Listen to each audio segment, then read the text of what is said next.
And this is the final mix, at least for phase 4, which we're basically done at this point. And that has been quite the journey and rework in the process. So much more is different in this phase than any of the ones prior. If we literally take phase 1, which is like 2 minutes and 10 seconds or something like that, 2 minutes and 12 seconds, and we take this one, which is 3 minutes and 15, 16 seconds, besides the additional minute, everything that's happening has just completely been beefed up, ramped up in every sense of the word. I have guitars coming in sooner now. The vocals have been re-recorded, all of them. I have stronger kicks that are happening in the chorus now. You'll hear it come in the second half of the first chorus, which this was a happy accident, by the way. I gotta say, the energy of the song changed because of an accident that I did. I was moving one of the drum sets that I had made and I was trying to copy and paste it to the second chorus. But when I did that, I accidentally, thinking that I was putting it in the second chorus, I accidentally actually put it in the bridge. And when I was listening to the playback of it, I was like, whoa! And it took me by surprise. And from that point forward, once that happened, I was like, okay, these drums are now going to be present in all the choruses and in the bridge. I decided from there, I was like, the guitars are coming in sooner. And then it inspired me to actually then add the outro to change it up again, where I've added backing screaming vocals to it as well. All this energy kind of came from an accident I did, an oopsie I did in the bridge.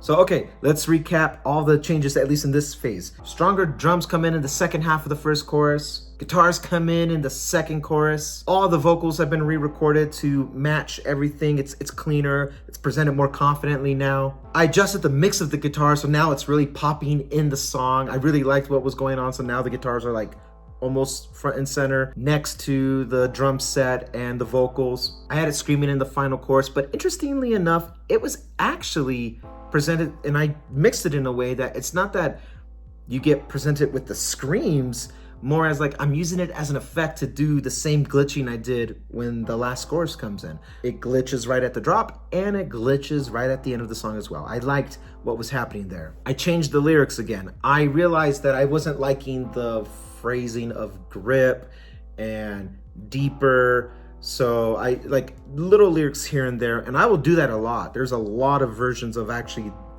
just this song alone that you guys haven't heard, and I don't think I'm gonna put them out, but I have multiple different versions of lyrics that are being sung. So I treat it as just part of the writing process.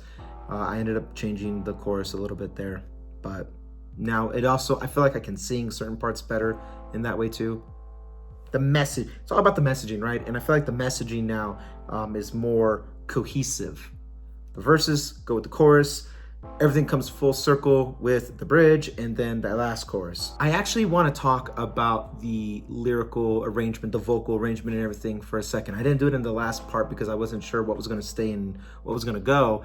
But now that we're pretty much here and this is it, I want to actually talk about this for a second. The idea of having the verse do a thing, and then as it starts to build the verse, not knowing it's a pre-chorus, I liked switching it up, like almost like tricking you in a sense like that. So when you hear the pre-chorus, it still rhymes with the first part of the verse.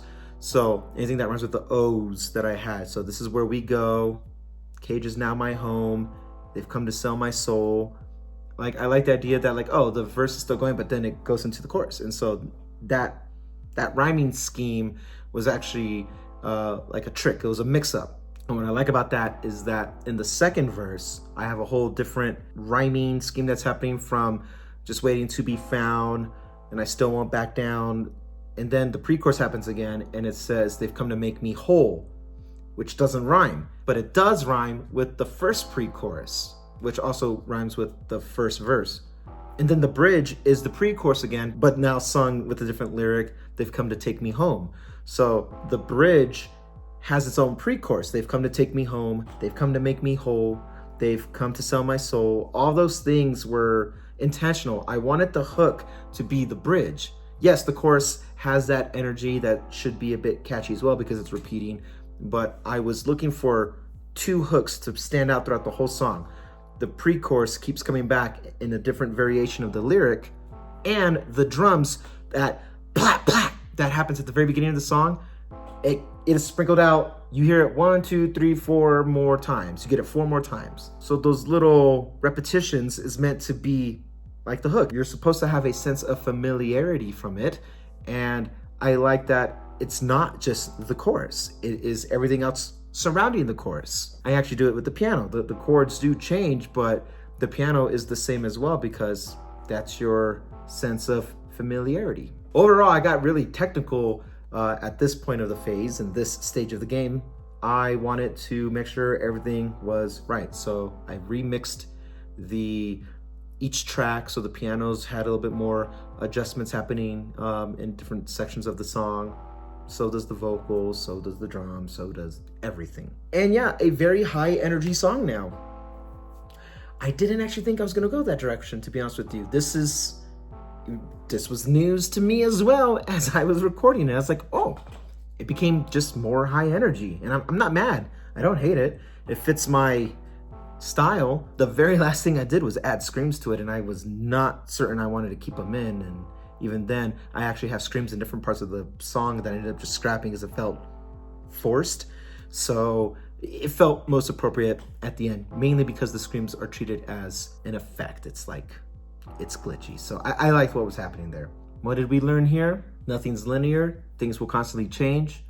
My mind will change, and I'll bring people in during a part of a process of something, evidently. Hopefully you've learned something during this journey with me as we figure out how to write a song from the beginning to the end and see how that works, at least how my creative process works in that. At no point did I ever really go too technical with it, just because you have to like kind of be in it to go technical with it. And I think I've done that enough times with the live streams. This one I just wanted to do like broad overview of how to approach this. And there we have it. Ladies and gentlemen, phase 4. We've had the idea, we've had the draft, we've had the demo, and now we have the song.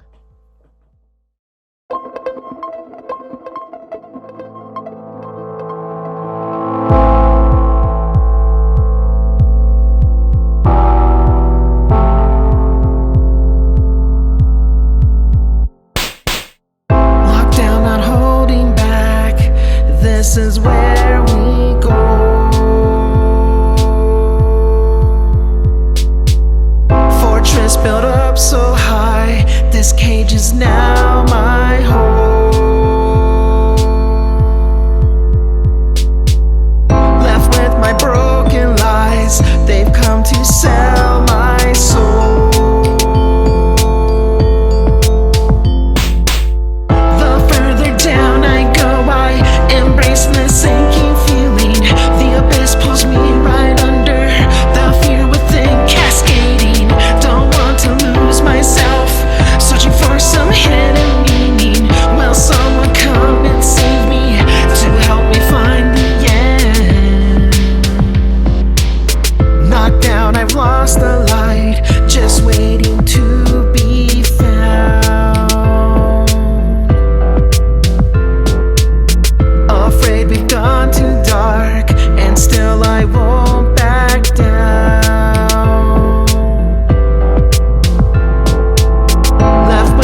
some hidden